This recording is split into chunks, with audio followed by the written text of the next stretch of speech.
மாரி மலைமுழஞ்சில் ராகம் பிலஹரி. மாரி மலைமுழஞ்சில் மன்னிக்கிடத்துறங்கும். சீரிய சிங்கம் அறிவுற்றுத் தீவிழித்து. வேரி மயிர் பொங்க எப்பாடும் பேர்ந்துதறி. மூரி நிமிர்ந்து முழங்க புறப்பட்டு.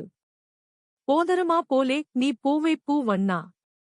உன் கோயில் நின்று இங்கனே போந்தருளி கோப்புடைய. சீரிய சிங்கா சரத்திருந்து யாம் வந்த.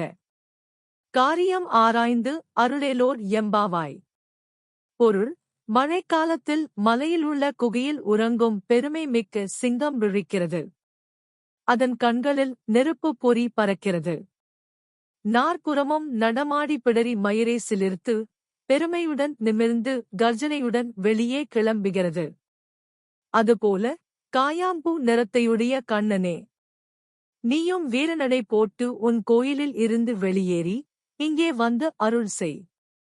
வேலைப்பாடுகளைக் கொண்ட மிகச்சிறந்த சிம்மாசனத்தில் அமர்ந்து நாங்கள் எதற்காக இங்கே வந்தோம் என்பதை அறிந்து அந்த கோரிக்கைகளை பரிசீலனை செய்து நிறைவேற்றி அருள வேண்டுகிறோம்.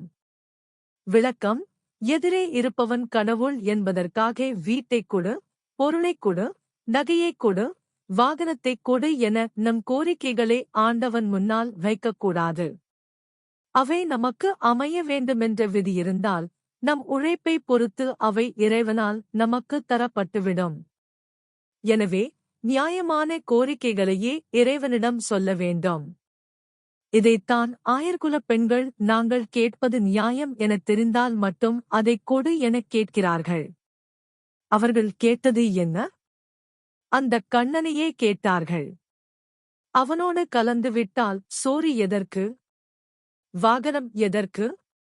இதர வசதிகள் எதற்கு? அதற்கெல்லாம் மேலான பேரின்பமல்லவா கிடைக்கும். அதனால் அவனையே கேட்டார்கள் ஆயர்குலப் பெண்கள். உண்மை. பெரிதினும் பெரிது கேள் அல்லவா?